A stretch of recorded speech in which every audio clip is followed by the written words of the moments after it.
Sweet. We good? Yes. Hello guys, how you doing? Welcome back to the JaackMaate Podcast. Noza, wagwan. Wagwan. Wagwan to you too. Start again. No, I like that. No. Wagwan's my thing. It's not your thing. Do you like wagwan? I like wagwan. What's that from again? It's just like, it's just trendy. No, you've just got, trendy. you've took It's it just- from something. Wagwan. People say wagwan, don't they?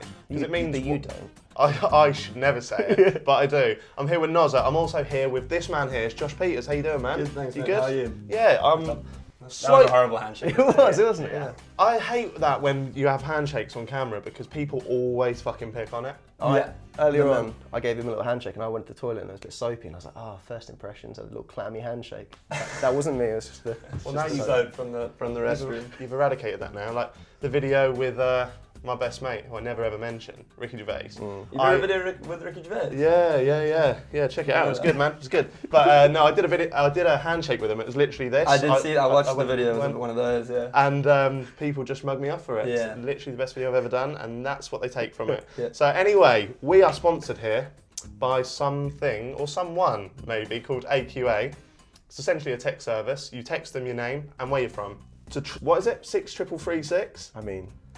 I've been doing this enough, I should know it. It's 63336, and they come back with some facts. And obviously, every guest that we get here on the podcast, we text and we find out some secrets about. Josh, we found some about you. Well, they're bad. Not really, mate. Pretty tame, if Okay. anything. There's been worse ones. I've already read the answer for this, and it's actually more tame than the Cal Freezy one. The Okay. Cal Freezy one was actually about Josh. We'll get into it. Right, so AQA have said, flame-haired and sleep-deprived Josh I like that. is rapidly rising through the ranks to become the king of YouTube. Wow, they've really stitched me up to come on your podcast and say that about me. haven't they? Thanks for that. King of YouTube. From- Alright, thank you very much. From singing to cricket, there's not much this Virgo... Singing? Yeah. Okay. Do you sing much? I mean, I've sung ironically very ironically in a You video. rap, yeah. So, We'll get onto that, right? Yeah. For sure, we'll get onto that. It says, from singing to cricket, there's not much this Virgo can't do, which I think was an autocorrect typo. It was Virgin. Yeah. Caspar Lee and Jack Maynard both know to sleep with one eye open when Joshy is around. sorry, that just cracked me up a little bit, yeah. Yeah? Sounds great. Yeah? I mean, it's... I like the way they called me Joshy as well, just to make it No, a bit more they boisterous. didn't. I Oh, added you that. added just that in? add a I like little that. bit of friendly banter before Nice. we really get into it. Yeah. But if you want to find out what AQA know about you, as I said, text your name or your mate's name, anyone's name, to 63336. Find out what secrets they know about you. Do it. There we go. Please Pretty do. cool. So can it do that with anyone? Yeah. How does it work? They probably just do a little bit of They're just research. weird, They've got yeah. little minions and little wizards and stuff like that. They found out a lot about me. Yeah, didn't weirdly, they knew Pretty quite a lot about. scary. Yeah, weirdly stuff that only you should And know. and the police. Yeah. Yeah. This podcast obviously came about. From a Twitter spat. Would you call it a Twitter spat? That's actually my Well, first question.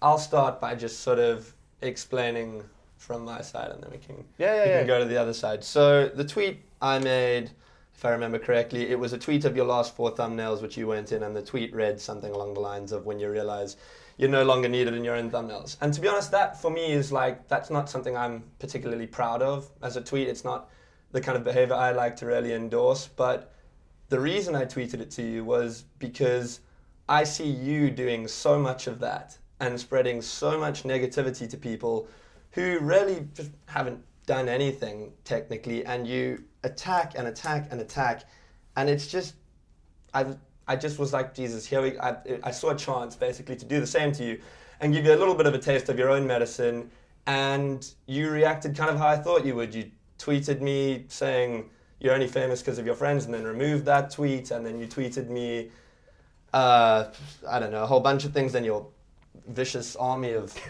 whatever they are started tweeting me and telling me what I'm useless at, and just basically there's so much just negativity that comes from you and the kind of things you create, and that was kind of the message I wanted to get across to you. And I'm happy I'm here because now we can talk about that and maybe get your opinion on it. I say props to you for coming on.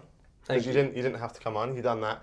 I will definitely. And I can tell you a bit about Connor and Caspar if you want. Okay, we'll definitely get to that. Definitely. Yeah. First of all, when I received the tweet, Yeah. I wasn't sure if it was meant as negatively Because in your defence, it wasn't actually you going, oh, you're a cunt, or anything like that. It was just stating a fact. Yeah, and on reflection on the tweet as well, I was thinking hold on a second, this guy has worked on his YouTube channel for years, and I've never hide from the fact that I was really lucky to receive the start that I did.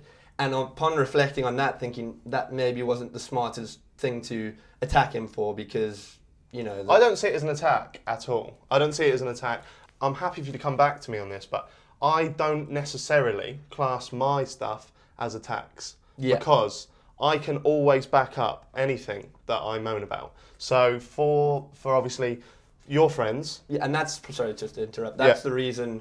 Because you've never said anything about... Well, I hope not. I've never seen anything prior to that that you particularly said about me. But I felt like every time I saw one of your videos popping up, you were attacking someone that I knew. And some of these people, like, they're real people. Like, they go through things. They have real problems. Some of them are going through some really bad stuff right now. And but I'm not attacking that stuff, am I? No, I'm not attacking at all. that part of their life. They are real people, and you are attacking them. Of course they are, but they're also very, very rich. So, and as much as I say negatively about, and I don't ever, I question their integrity and the character that they portray online. Like the one thing, obviously, a while ago, my thing was Alfie Days releasing a very pointless book. Okay. A blank book. I feel like that's exploitation for young children. And then the only reason why I then moved on from that to your friend Ollie is for that. I thought you would. I wanted to dramatically take that off. I'm going to take it off now. I just thought of the most ironic thing I could do, and that was to advertise Ollie White merch in your video. So I hope you can appreciate. I hope you can appreciate the comedy. I've actually linked to his shop in my video before, because for me, I don't understand where the integrity comes from selling stuff like that. I feel like and I would love to sit and have a chat with him about this, because I could be wrong. I know there's definitely been 2 occasions, but am I right in thinking this is the 3rd brand or the 3rd piece of clothing merchandise he's made? I could be wrong. I thought it was the 2nd, but you could be right. I don't understand why to me, it seems like he's going through a conveyor belt of ideas until he finds something that he can just mass sell to and I know that's the way you go about things. I said this in the video about Ollie. It's capitalism. You have a market, you want to sell. I mean, at the end of the day, I know I can see you love what you do, and you interact with your fans, and you make content regularly, and it's great, and you love it. But at the end of the day, you're still running a business as well. You need to generate revenue to keep doing this. And I thought it was unfair in the video you did that you would criticize the creativity of his merchandise, because I think that's something that's so subjective that it's not really up to you to judge. And like, no, I watched the video, by the way, and no, if I love Dirty and I love all of your music, but personally, I'd rather walk around with a little logo on my chest than a picture of Dirty's face. That's fine. That's just me. That's a valid point. But I mean, if you look at the biggest brands in the world, Nike, I mean, it's a tick. So I can't see how you can get upset about his creative decision on merchandise. And I know for a fact he tried out so many different avenues, and he's Ollie, he's 21, he's a very excitable young guy, and he goes, guys, what do you think of this, and what do you think of this? He really did get excited about it, and he finally decided to stick on this. Well, that's the thing that pisses me off, and I'm glad you're here to talk about it. I wish, in many respects, not to offend you, but I wish it was Ollie. Because I want to hear what he's got to say, because I can't, and maybe it's just me, and maybe I'm wrong, but I can't grasp where the passion is in selling that. I can't grasp it. It's not passion though, is it? It's merchandise. But he did merchandise called Cactus Boy.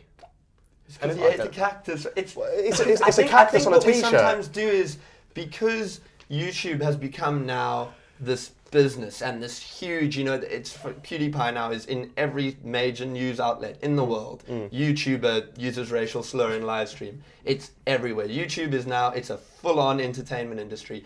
But it spawned, and when Ollie did it and when you started doing it, it was, Summer in the City was a meetup in a field. Yeah. And I think it's now become such a huge thing, and Cactus Boy started from in one of Ollie's vlogs when I think Joe said, Ollie, I dare to eat that cactus, and he did, which is just idiotic and weird. Like, it is just, I mean, it's YouTube, it was whatever, and it became Cactus Boy, and I don't think everyone takes things as seriously as sometimes you perceive them to be from the outside, because now it's Ollie, and he's Ollie White, and he's got a brand, and he's this big YouTuber. But at the end of the day, I think for the most part, we are just 7 friends who live really close together and love, like, we're not always filming stuff when we're together. We are genuinely all best friends, and we love making videos together. And of course, my videos do better when Joe is in the video. I mean, you know that from your video the previous week. All you had to do was put him in the title and thumbnail. I'm not here to question your success. Like, I have people, we'll get to this at the end, but obviously people have tweeted in, they've asked about how, like, obviously because you grew off the back of that. Oh, yeah. I'm not here to question that. Yeah, but you're welcome, and I mean, I'd love to answer, if you let me, I'd love to answer those. We'll definitely get there, definitely get there, because I don't personally see, although I've grown on my own, obviously, I'm putting bigger YouTubers in the thumbnails. I'm talking about that. Yeah. That's driving subscribers. So in many respects, we're in the same boat. Well, I feel like we're no different. That's exactly my point. Is I find you criticizing YouTubers for being cringy and muggy and whatever, but at the end of the day, I quite like some of your videos, and I like the way you talk, and I can tell you're not an idiot. But what baffles me is that there is so much more to talk about in the world. There are so many bigger problems than what Jake Paul's doing. Yeah. And I feel like you are intelligent enough to dissect those problems and discuss them with your audience, but you don't, because it's not going to get the same views as doing videos with bigger YouTubers. My most viewed video has got 34 million, and it's about immigration. I haven't seen that. Yeah, I haven't seen that. That's great, but why don't you do more stuff like that? Because that's the thing. Like, I talk about what I know. I talk about the world that I am in, and I am in this world, and I almost see me as a voice of and this sounds wanky, but as a voice of the people. Like, I don't want kids to be exploited. Like, and as much as you can protest his corner, Ollie's corner, I don't think we're really going to come to an agreement until I'm sat here with Ollie. Because I really need to delve into the mind frame. And to be honest, I think Ollie's merchandise and my opinions on it have been slightly skewed by Alfie's, from my opinion on Alfie, because I will sit here until I'm blue in the face and say, Alfie mentioned in the podcast with True Geordie that he dropped English the first time he could because he's not literature driven. He has no interest. There's no words in the book. Yeah, but exactly. But then why are you releasing a fucking book? It doesn't make any sense to me why that would be your passion. I don't think it's a book in the sense of the way that you and I would read a book.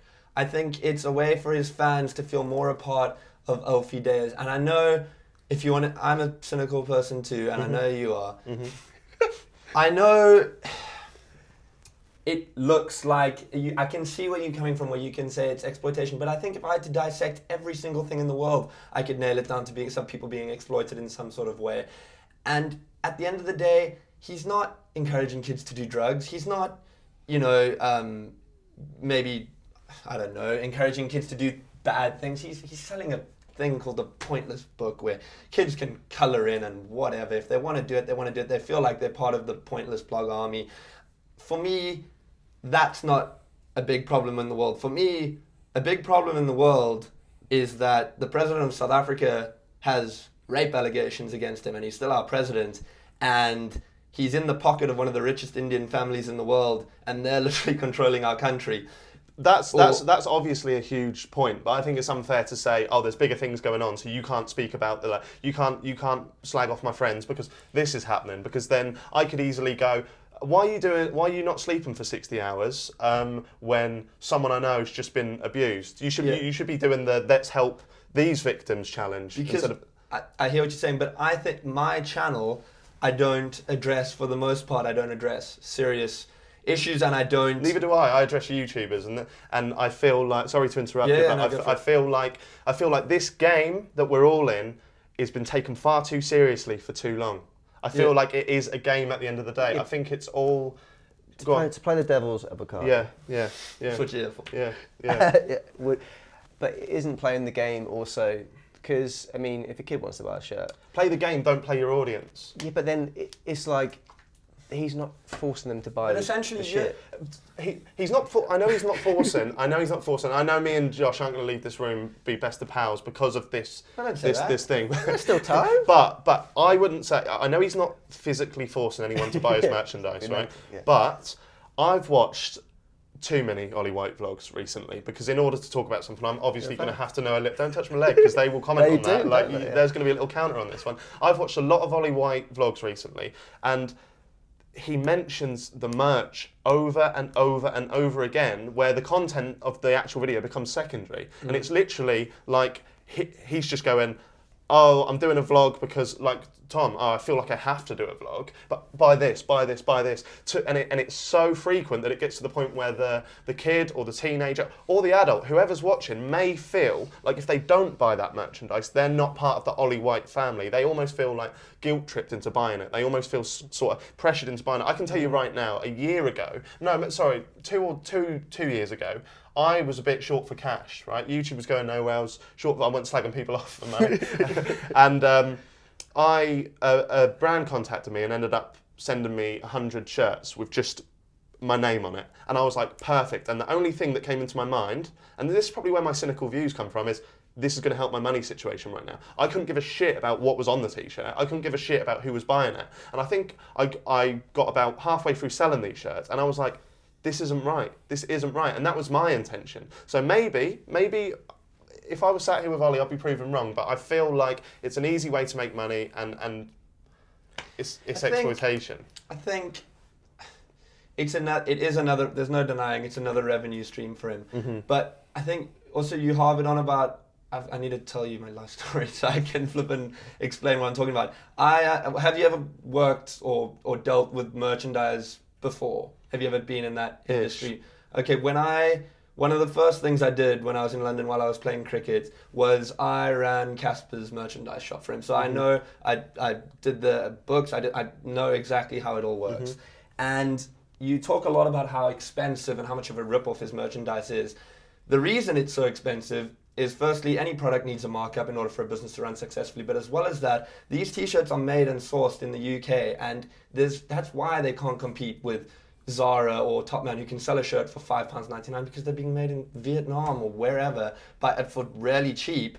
And you're probably, by buying those shirts, doing a lot worse than buying an Ollie White shirt. And I shop at Zara as well. I'm guilty of that. But I'm just saying that it's very hard to make cheap clothing out of the United Kingdom. There's a lot of taxing. There's a lot of expenses that go into things, from shipping to just the general materials and importing things and embroidery and even the labels on the back. There's so much that actually does go into it. And I know you'll never believe me, but he really, I think you've got Ollie a little bit wrong.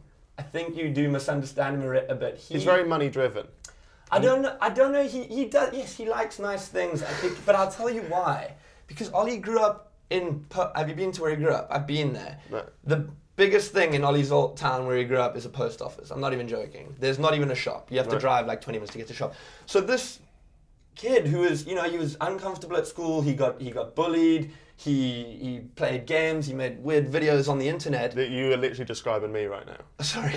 All of a sudden we are literally bang on. Like, okay. I know where you're going with that. So do you think there's a hint of jealousy because it's you and not him? No, I don't. Because a lot of people say that to me, because obviously that's the way it looks. But I have lots and lots of friends who are earning money online, who are massive. One of my favourite channels until recently would I've probably said PewDiePie. Yeah. So numbers I'm not fussed about. I'm literally not fussed about. Merchandise, I've had plenty of opportunity to sell merchandise. So, money's not an incentive for you in any way. Money is an incentive. Money's definitely an incentive, and I understand that. But I also think there is an element of integrity about it, and that's just where I'm going to keep going back to. That's where you think there's a disconnect between you and Ollie, is that he does things far more for the money than for the actual enjoyment of... I think it's the honesty comes into it as well, mate, because I would feel completely different about it if every so often he was like, guys, you're helping me live a luxurious life, buy a t-shirt, help me out financially, because that's what I would do with my audience. I posted a tweet about a week ago saying that 90% of the reason I do YouTube is because of money, because I won't harp on about what I posted, but essentially because of YouTube last year I was able to send my nan on holiday, who's raised me and done all that, blah, blah, blah. I would have never been able to do that if that wasn't for YouTube, and I would have never been able to do it if it wasn't for the money that the ridiculous money that we're lucky enough to be on through these things. So I am driven by money, but it's money that YouTube will pay me. I will exploit YouTube for all I can. You know this in the thumbnails and stuff like that. And it's going to kill me, but brand work. I will take brand work and I'll lose a bit of integrity over that because then I'm ripping off a multi-million-pound brand in some respects. Don't say. I feel like but it's the honesty. like Sometimes you are. Sometimes you are. Yeah. AQA, they slot in nicely with this, right? But if a brand like I don't know, if a paint brand came to me and went, oh, would you promote this lilac paint? I'd be like, okay, what money are you paying me, right? Because that way I'm taking money from a business. I'm not taking money out of the pockets of children. This is how my analogy, which I see it, might make this weird. not weird. Very brief. No. But it's kind of like, I personally think it's fair enough selling merch, but it's more it's fair enough to sell merch. Okay. But it's a difference between having.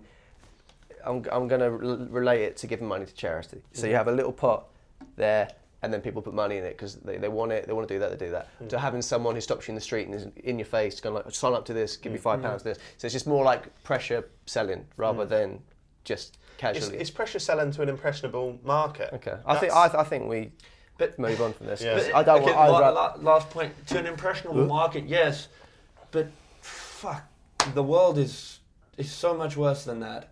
There are gambling adverts on a football game every fucking second. Kids watching football are being subjected to adverts for gambling.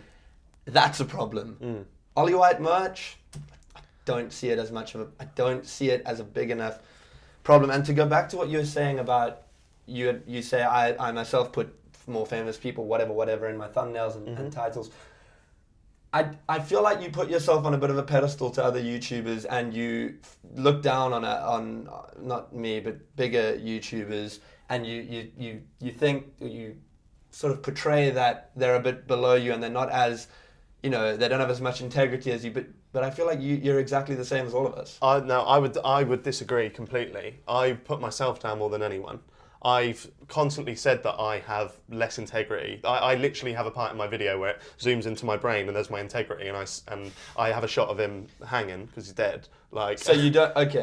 I would say I don't look down on many YouTubers. Ollie is clearly more successful than me. He's clearly doing a lot better than I am, but I would say I'm more honest than most YouTubers. Yeah, I would agree with you. I 100% agree with you. You are more, and I, as I said, I enjoy some of your videos, and I even agree with a lot of the things you say. Why is there not more honesty from the family-friendly vloggers? Because they are the people who are portraying themselves as the most honest. Hi guys, I'm here. I'm loving my life. Yeah. But it's an act in many ways. Why does there need to be that act? Why? What type of honesty would you like to see? For example, if Ollie just said once, like you were giving me a luxurious life, like if it wasn't for you buying my merch, I wouldn't be able to buy my mum this car or whatever, like stuff like that. I've seen a video of Ollie where he starts crying in a. Sorry, I didn't laugh.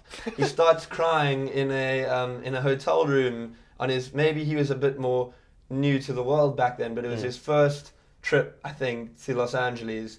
And he literally broke down, and you could tell it was genuine. And he was saying, like, this is all, watch the video, it's from 2 years ago. This is all because of you guys, and thank you so much.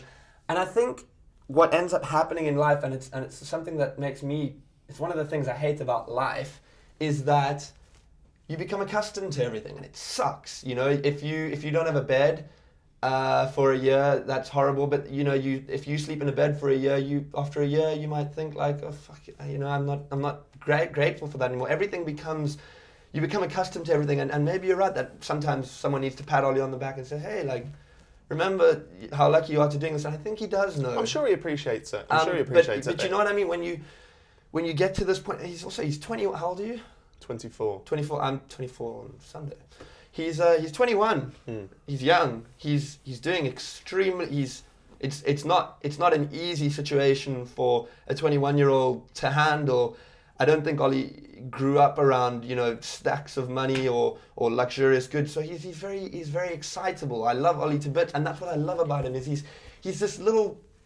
He's so excited about everything, and he loves his cars and whatever. But it's just what Ollie loves. I want to stop talking about Ollie. Yeah, I feel just because that's not what this podcast. Yeah. We've talked about it now. You guys don't. We'll move on. You both make your points, and I think they're both valid. People make their own.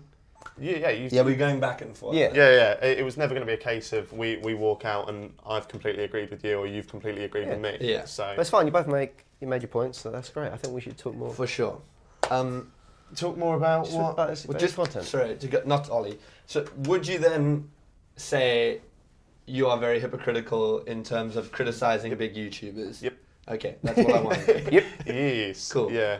The only thing above all else, people can call me out for what they want, but they can't say I'm not honest, and that's the last thing I'll say on that. Yeah, and honesty is your personal opinion, basically. Yeah. So, and which is fine. And I'm under no illusion that my opinion is the right opinion, but I will continue to. Yeah. Because Is that not a bit of a stupid thing to say? No, it's not, because that's my opinion. I don't expect everyone to agree with that. No, but surely you've got to be open to the fact that you might be wrong sometimes. Yeah, of course. That's what I meant, but you worded it slightly. Yeah. Okay, but I feel like in this instance, On that particular matter, you feel that's your opinion and that's your mind's made up. Yeah, but anyway, I want to talk more about you. Yeah. Because the diss track to yourself. I thought you might enjoy that. Tom, I really liked it because I was watching stuff and I was like, because I didn't know what to expect, and obviously my outlook on YouTube, I speak to Jack, so obviously it must affect how I look at things. And I was like, first reading, I was like, oh, so let's watch this, and I was like, and I proper cracked up like 3 or 4 times. Yeah. And I was like, that's the only thing that surprised me, is because when you sent that tweet, I'm not going back to that as drama. I'm just saying that was the first. Is how we got here, that's the first thing. I was like, okay, this guy. Yeah. I thought I did just paint you with the same brush that I paint all the others, and I do think you're slightly different from that. And you even said you liked his thumbnails. I did say that. Said that. Yeah, you retweeted someone who said they made them sick though. But no, I will. I like, because I think your branding and like and your editing is thank you. enjoyable. Shall I give you a quick run through of my life so you have a bit of context and you can ask more questions and like maybe dig at a few more things? Because when I decided to make a YouTube channel, I knew I would have, for the rest of my life as a YouTuber, I would always be getting messages and tweets, and there would be people who would hate me because of the fact that I had a very easy start. But I'm trying my best to differentiate. I make a lot of videos with my friends. It's what I enjoy doing. The videos do perform better. I find them more entertaining personally than just me sitting on my own. If I have a good idea, I did a video you might like. I went onto the tube and got a porn track on my phone and had like big headphones on, and then the audio jack fell out and it's basically just porn playing on the tube, and it caught people's reactions. So if I have like a cool idea like that, then that's something I'm like, sweet, I'm going to do that on my own. That's funny. I like it. But for the most part, I like hosting. So I like hosting games with my friends on my channel, and I'm trying my best to just pave my own path. But it's hard, and you're always going to have people saying this and this. But what I don't think what people understand is, I've known Caspar. We started high school together. So, and he started YouTube when he was 16. And I mean, if you look at his channel before his current channel, I'm in most of those videos, and I was always sort of there with him, and I knew a lot about it. But my passion at school was cricket. Actually, it was between drama and sport. That was me. I didn't really do much else. Did drama and I did sport. And cricket was the path I decided to go down.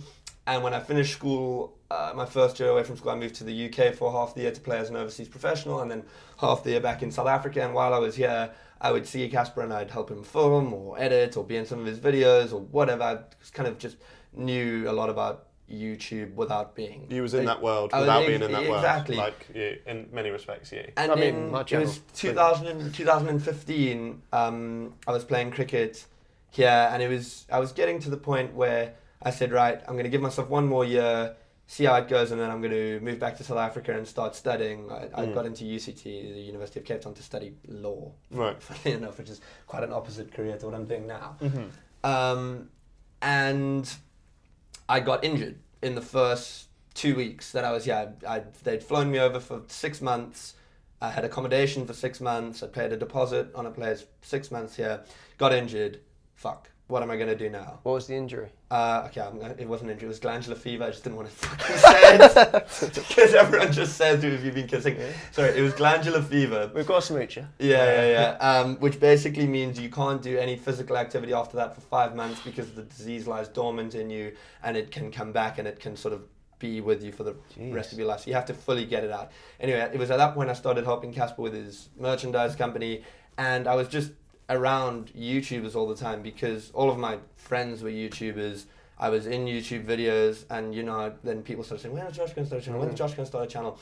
And it was, for ages, I was just like, I can't. I was too scared to do it because I was so scared of being Caspar's friend or Joe's friend or whatever. And eventually, I made the decision, and I thought, you know what, it is an unbelievable opportunity for me to do something that I know will make me happy, and I'm very lucky. I never hide from the fact that I'm so fortunate that I got to start the way I did, but I do feel like I'm trying just about to now start making my own way. Like, I'm not anymore really gaining subscribers from being Caspar's friend. I think anyone who knows Caspar knows me and knows whether they want to subscribe to him. Now I do feel like I'm trying to do my own thing, but obviously, I was given a huge head start, and here I am. I feel like you're kind of on the back foot. Like you're trying to defend the fact that you came through those ranks, and I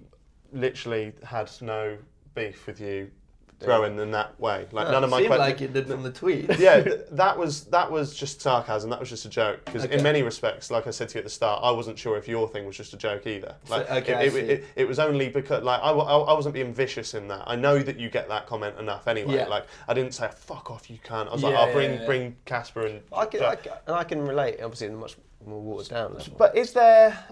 And I won't respond. I'll let you answer this, and then we'll move on. But is there much difference from me making content talking about other YouTubers and growing off the back of that with you sitting with your famous friends? No difference at all. I'm just not criticizing people for it. Right. I'm not criticizing people for what they do. Okay. So that's where I feel like there's a difference. So what do you what's your opinion on me using Joe Sugg in the thumbnail and the title couldn't care less. if I'm talking positively about him? I think that's fine. I mean, it is a bit cheeky because you answered one question about him in the video and you used him in the title and the thumbnail, but that's how YouTube is now. I get the sense sometimes that you put yourself above other YouTubers, and that's what annoyed me. Okay.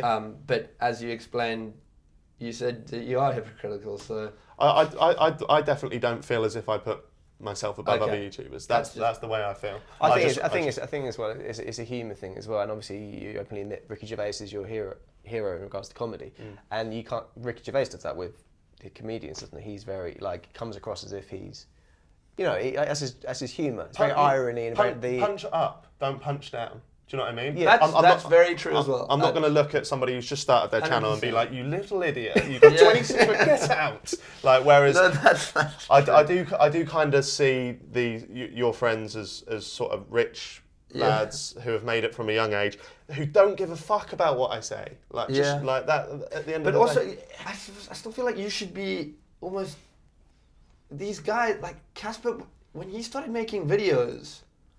We were 16 in school in South Africa in a town called Knysna. People thought he was the weirdest guy.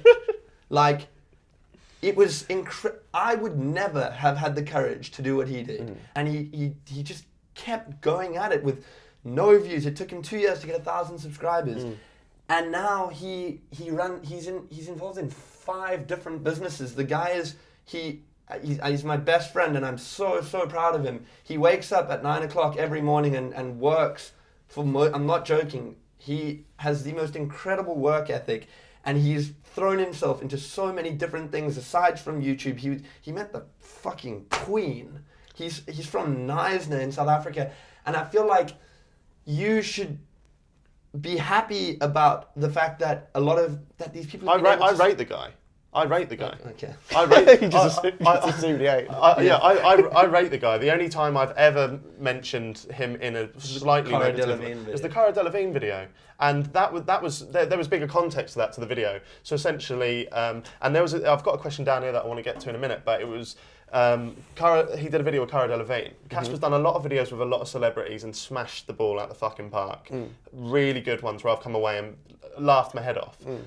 The Cara Delevingne one. Like, I'm using it in context, right? And in that video, I'm not necessarily. I'm clearly slating Caspar, but I'm more so. It's about the company that set that up as well. I feel like sometimes companies can get a big YouTuber and a celebrity and go, there we go, successful video. It's not always the way, and that's what I was trying to get. I find that so interesting because it's just an opinion, so maybe we have a differing opinion. But I really genuinely. I enjoyed that one more than a lot of the other celebrity videos he's done. I was really surprised to see that you didn't. What did he do? What was the actual? It was just nothing of much substance in terms of content. It was a lot. It was just more fun and him asking her questions. But I felt like it was a lot more comfortable. That she was a lot more happy to be there than perhaps some other celebrities might have been in different situations. Like going back to your Steve Carell and your Wahlberg, yeah. He might have had his hands tied and wasn't allowed to do all his big ideas. It's one of those things. Exactly. I didn't see the video. Yeah. Why is it that if I can say 100 nice things about somebody, Caspar can get 1,000 comments a second if he wanted to about how great he is. But the moment somebody criticizes in such a way, it comes across as so bad. Like if you look at my channel right now, you'll see many different people in thumbnails. There's not that, apart from the Ollie stuff, there's not much that is really that negative. Like I talk about KSI. Yeah, it's like, look at the smelt and look at this guy taking his. The guy taking the Pikachu guy. The thing is, I don't even mind that so much. That's what you do. It's your. I feel like it is, but come on, a lot of it is pretty taking the piss out of people. But that's life, mate. That's what Russell Howard, 100%. like Russell. Brand. That's people do this. It's social commentary. It's just comedy to many degrees. It's not actually that bad. I'm talking about this guy. The guy with the muscles, for example, is much more attractive than I will ever be. He has a body I want. Like I'm taking a piss out. It's a bit much. No, you don't want it that big. Well, okay. I thought you meant I was a bit much. No. But I mean, you can do your content if you look like him either. No, you couldn't. You have to look a bit. You have to look a bit dodgy. Trolly. But he's a man of the people. The dustbin monster. Do you not think in your pursuit of expanding yourself and growing your career as a comedian, you should perhaps start moving on to some sort of subject matter that's more relatable to a larger audience? But that's just pandering. That's interesting. That's just pandering. It's more like, for example, my mum listens to this podcast. Yeah. Hi, mum. His mum, not my mum. She won't be listening. Yeah. Sorry, I swore. Sorry. That's fine. But like, she'll be like. She can like connect to when it's talking about, but with the YouTube side of things, she's like, I find it interesting, but I don't know what the hell you're going on about. Yeah. So like, it's more of a case of, but then your YouTube audience are watching you, so they obviously know YouTube stuff. So I guess you do kind of feel, and your Facebook video blew up, and that wasn't YouTube specific. But I mean, you don't see yourself as a stand-up comedian by any means. No, but not funny enough. Yeah. I mean, it's probably the hardest job in the world, but to be a stand-up comedian. But. I guess what I'm going back to what I'm getting at is I don't think you go to sleep at night thinking, oh, Jake Paul, I'm so annoyed with him. But neither does 90% of the YouTube population, and but you make your content about him. Yeah, because it drives views. Yeah, and my content is I can upload a video and then I will go, okay, let's worry about my life now. Yeah, like to me, it's a game. To me, it's a game, and it's all been taken far too seriously for too long. And I feel like social commentary and these I think the video I did about Conor Murphy is pretty funny, and I feel like it works both ways. So as I can go, oh, they're family friendly, they're idiots like that, and then you can go, oh, he criticises people. Everything he does is slagging people off, and it's dull. When some of it is actually quite witty, and some of it I make some decent points. You do. And I just feel like it works both ways. You do. I feel like because I portray my negative opinions online in a video, that doesn't mean that you boys are sitting around together, not slagging me off camera. Do you know what I mean? We all hold those opinions. And yes, we do. But I just say mine on the camera, where you keep it off camera. Yeah. That's the only difference. What we share with our audience. That I agree with you. That's actually a fair enough thing to say. I think, I'm going in circles now. I guess the point I wanted to get at was that. You're talking about these people because they're relevant, and it generates views on YouTube, not so much because you're very interested in it. Right. Okay. I am interested in it.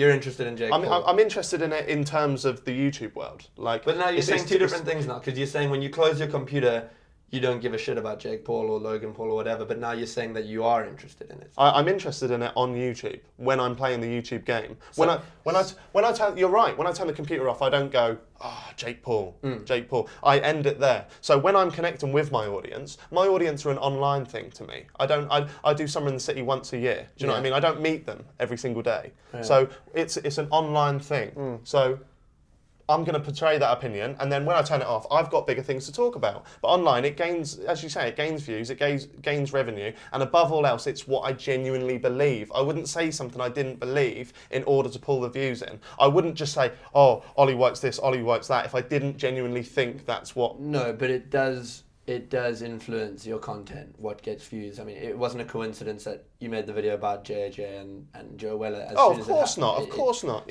yeah. So I mean, we're having the same conversation. Let's move on. We're having the same argument over and over again. What's the ingredients to a successful collaboration, in your opinion? Successful collaboration, for me personally, I would prefer it if I knew the person or I'd hung out with them a few times, because it just is a bit awkward. Obviously, if it's someone like Steve Carell, I can't exactly be like, hey, Steve, want to go for a drink before the video today? So that's a separate situation. And also, if I was lucky enough to have the opportunity to collaborate with a really big YouTuber, I'm not going to sit here and go, I'd like to have a beer with them first. Like, obviously, I'm going to fucking do it. It's a great opportunity. But for a general collaboration, I like to know the person. I like the person for the most part. And I really enjoy this as well. I'm having a great time having an actual honest discussion with somebody. And I think there's so much content on YouTube now. It's become...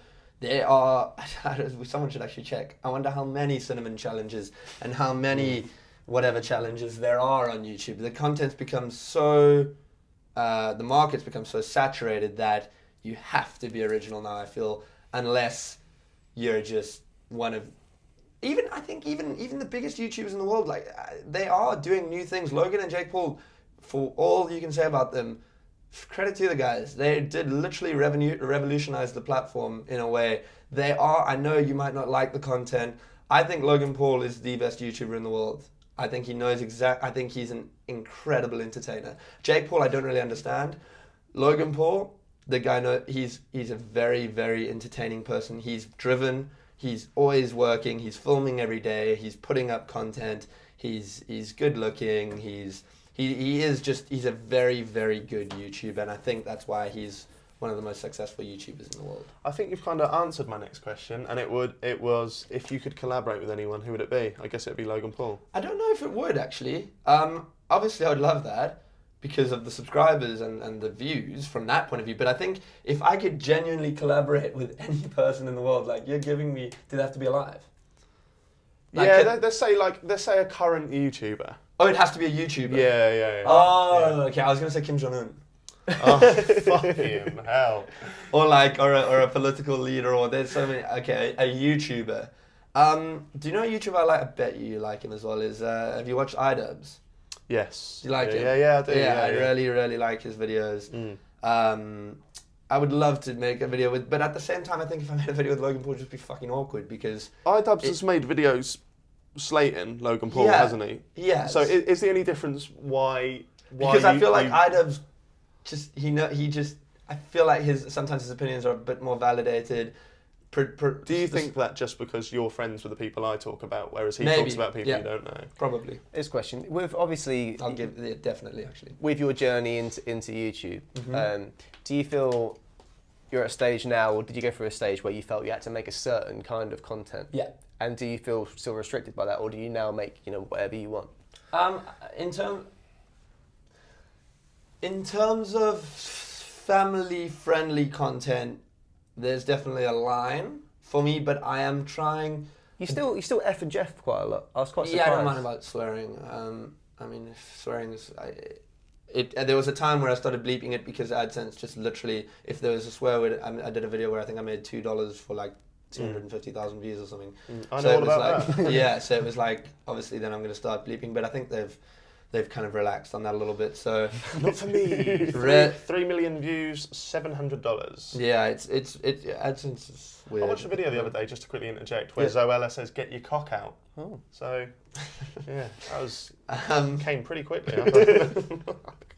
I think nothing cringes me out more as well than when swearing is used for the sake of swearing. Yeah. There's nothing like a good swear word to drive home a joke or something. I really like that. So I try sometimes in a video I'll be like, oh, Josh, when I'm editing it, why are you swearing so much? It's so embarrassing, and I'll cut a lot of it out. So what kind of content would you what's your ideal kind of stuff that you can't? I doubt you've watched. I only just put it up the other day. I took inspiration from you from your tweets. I made another video where I didn't sleep for 60 hours. And that is the kind of content I want to create. Is that when you went to Bounce? Yes, exactly. I felt like that pushed slightly towards adult content a little bit more. There was the video, the one night of the video was, it was going out drinking, and then it was meeting girls, and I went back and had pizza at the girl's house, and it's not risky by any stone, but it's a little bit more like real life. Yeah, that's what. And that's what I mean. So when I'm watching that, I was like, I felt that wasn't the happy, I think you've got to try and grow as your audience is growing as well. And I'm 24 on Sunday. I can't relate to a 14-year-old in some ways. Do you ever have a video where you're vlogging, you go I feel a bit down and shit today, I'm not really happy? Or do you about the video? No, just in general, if you're vlogging and stuff, do you I'd probably because I don't daily vlog, I probably wouldn't vlog if I was feeling like that. Yeah, I mean, for the most part when I vlog, it's generally if I'm going somewhere or I've got something to do that day, so I guess I'd be a bit distracted.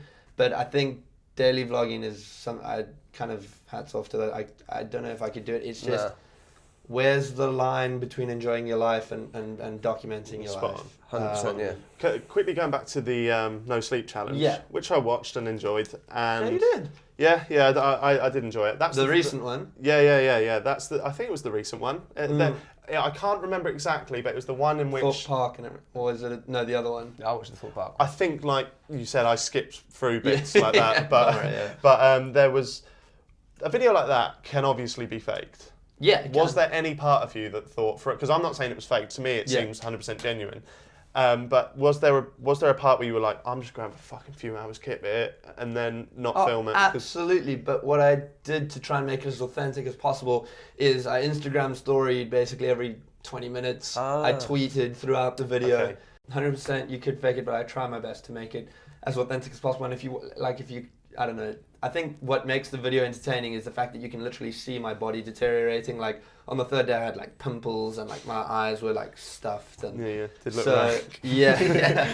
That's interesting. I was thinking, how could you prove? Because I think some reason did get the vibe that you didn't fake it, but I was like, how can you prove that? But the tweets it just didn't look like something that was fake. No, which is strange because it's you could. We could be wrong. Because it could be bullshit. It could be lying now. There's 14 minutes of footage, so of course.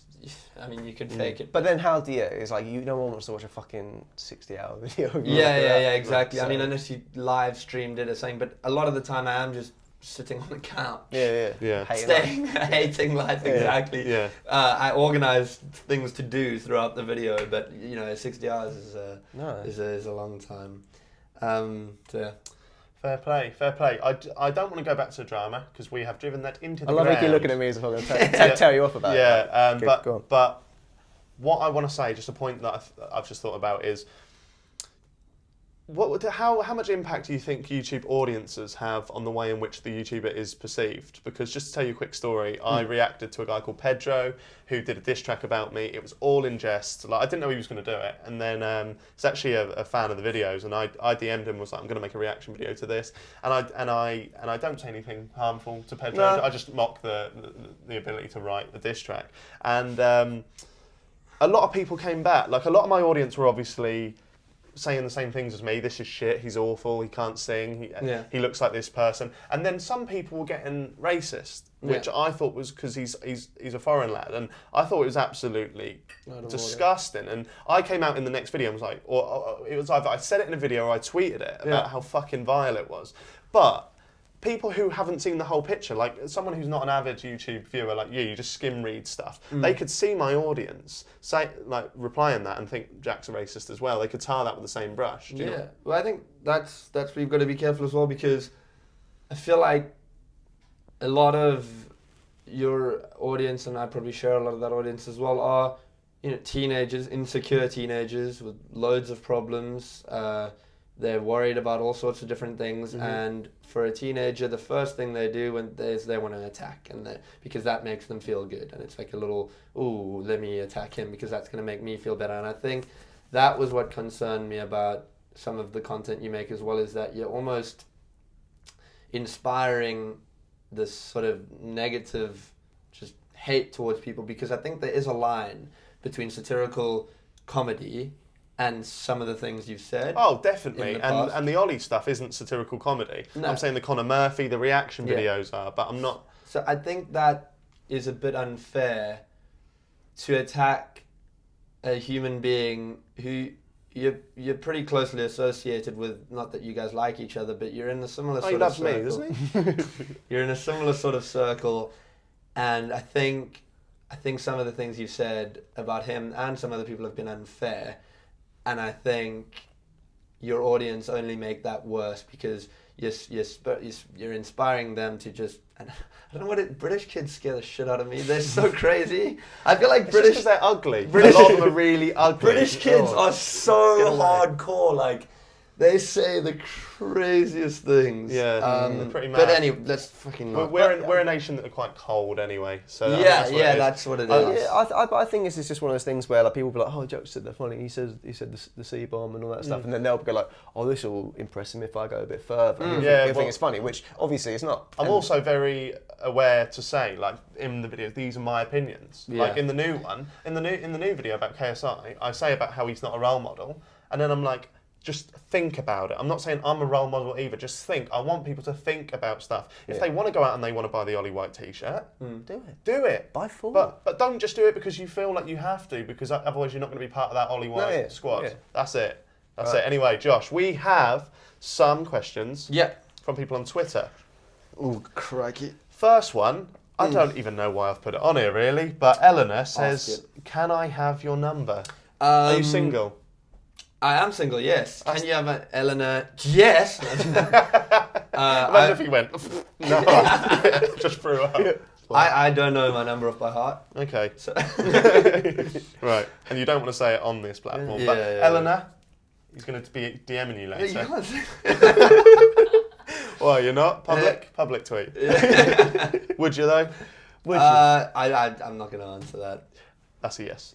So you meant number, right? What? Karen. No, would he fuck it? Oh, come on. Dab life. You said I'm a virgin earlier, so I didn't say that. The AQA said that. No, Come AQA, on. don't lie. I know you're not a virgin. I'm a Virgo. That's it. Dab Life says, has being ginger affected your life in any way, either negatively or positively? Because I'm actually ginger myself. Yeah, I thought because I didn't know. So what? Like the bulb of my head is ginger. You've got some streaks going on, haven't you? Oh yeah, I had it done. You've dyed the side, haven't you? No. So what happened at the end of Caspar basically made a video tying into my video where he dyed my hair pink after I slept for 60 hours. Well, he tried to, fucked it up, and I woke up obviously and didn't complete it. So I went to the hairdresser and they got the pink out, and then while I was there, I was like, oh god, a few blonde highlights. So I went for it. But it looks darker there on the side. You've got a few dots. I think that it might just be because it's shorter. And the sun, I guess. Yeah, because we're all pretty much ginger. We're all or borderline, you know. You both have similar hair, actually.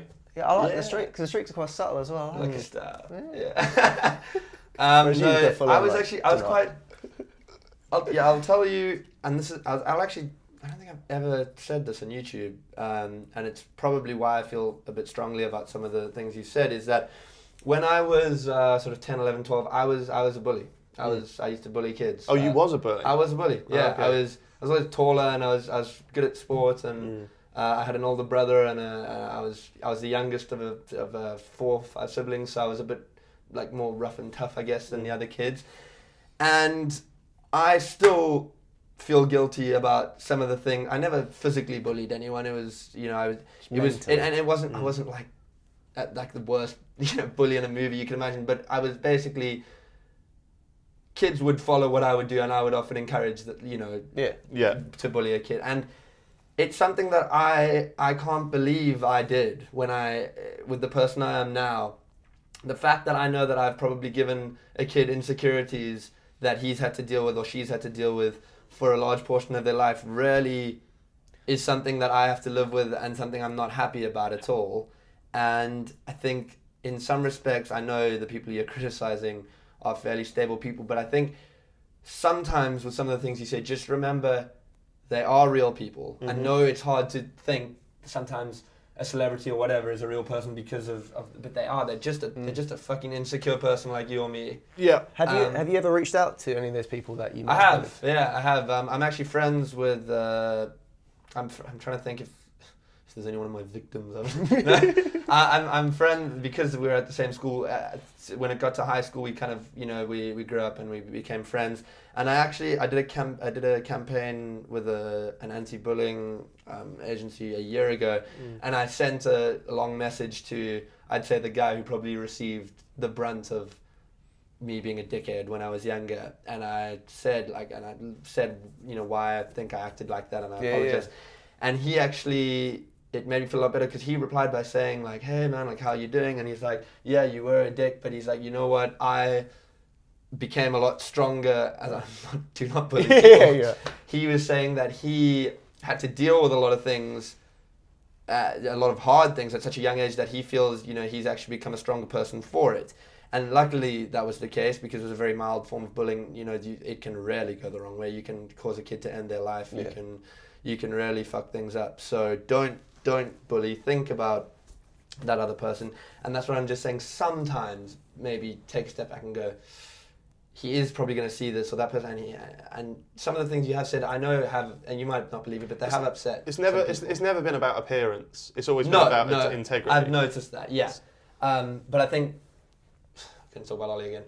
With Ollie, you have gone a tiny bit more personal with personal experiences you've had with him. I talked about brands. I talked about no selfie policies. I talked about just stuff like that. I've never gone, he looks like this, he acts like this. No, for sure.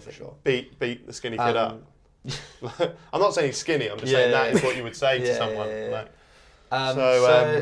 That was luckily I was seen as a bit more of like a popular kid at school because I was sporty and all that. But always throughout your life, you always get comments and like in competition in sports, like when you're batting in cricket, obviously.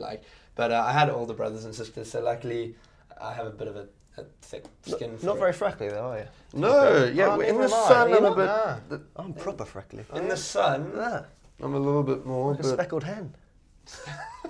But never had not been bullied for being ginger. Anything not that to the point where I'd be at home thinking like, fuck. Yeah. But very lucky. Have you ever dyed your hair dark? No, it's always been. This is literally we've done that. The most I've ever done to my hair is have the blonde. I like it. You've made some big mistakes. So basically, Vicky, real quick, she wants to know what you think of the KSI versus Joe Weller drama. What I think of it, it's YouTube 2017. It's just, I don't know. They're creating hype for a fight. Yeah.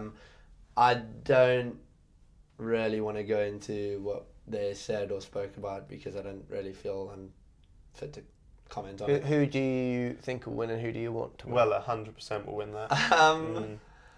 I think JJ said he would, already said before that. I think JJ will I think in the fight JJ will go he'll literally swing his fist like a windmill, and I kind of have a feeling because Joe Weller I think actually does boxing now. He did it the fight with Baker. No, but I think he trains. In shape. Yeah. Oh yeah, he's. I was we were doing a filming challenges thing for the Wembley Cup, and I saw him with his shirt off, and I was like, man. What I don't get is, and you know a bit about boxing.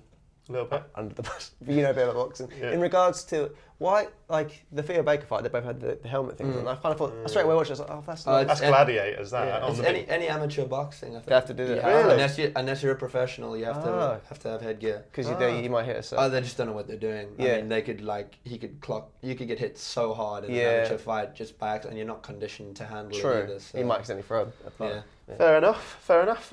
Charlotte Smith, one word answer, favourite type of jam? strawberry. There we go. Cheers. I didn't know if there was a story behind that. Is there not a story? Not as far as I know. Clearly not. Eleanor Jane, what's your plan B if YouTube fails? Plan B. So I've gotten involved with Caspar and I got involved with a company together. Sorry to plug it on your your podcast. It's called Influencer, and basically what it is it's a company that pairs brands with influencers, but on a more micro influencer scale. So the idea is to have a huge amount of creators and a huge amount of brands and pair them together rather than a traditional YouTube management agency, which would manage maybe like 40 to 50 people and try and sort of match them with brands and personally manage them. This is more in a business to generate revenue for micro influencers. Mm-hmm. They now have a place where they can be they can get brands to reach out to them, and it's like fitness bloggers and that kind of, but anyone really. I mean, I've had a job come through it, so yeah, no, it's good. And then I am working on developing a format for a show that's got something to do with the non-sleeping videos. Okay. So, but that's really like a long process. So, looking at doing that. That challenge would terrify me. I couldn't do it. Yeah, it's fucked. I love sleep as well. No. And then you smashed all that cocaine, didn't you? And that sorted you right out. I 60 gram challenge. No, we don't endorse drugs. Yeah, we just do that. We don't. And I have quite a passion for restauranting as well. My parents have restaurants in South Africa, so I grew up like waitering. What kind of cuisine? That's what I was going to say. You're getting good at this podcast game. They've got a tapas one, a seafood one, and the other two are kind of just like continentals, like all different foods. So I've got quite a passion for that. I like that industry. I had a restaurant idea. Hit me. Go on. Around student villages, it'd be called hangers. And out of all the kind of foods, like hungover. No, really but like trendy. not trendy, not trendy, but it's like things like little like, you know, you get this kind of old wives' tale. What would like cure your hangover and things like that. What does then? What does? Well, I mean. Have you done your research? Parade. I mean, but no, there's like just like really greasy, like dirty meals, which are also, you know. That's called a Wetherspoons. Already been done. Hangers. No, we'll get to that. We'll have Deborah Meaden on. We'll ask her. We'll ask her. Last question for you, Mr. Pieters, is what's your biggest regret of your life so far, apart from coming on this podcast? My biggest regret. Do you have any? Yeah, of course. Everyone's got regrets, I think.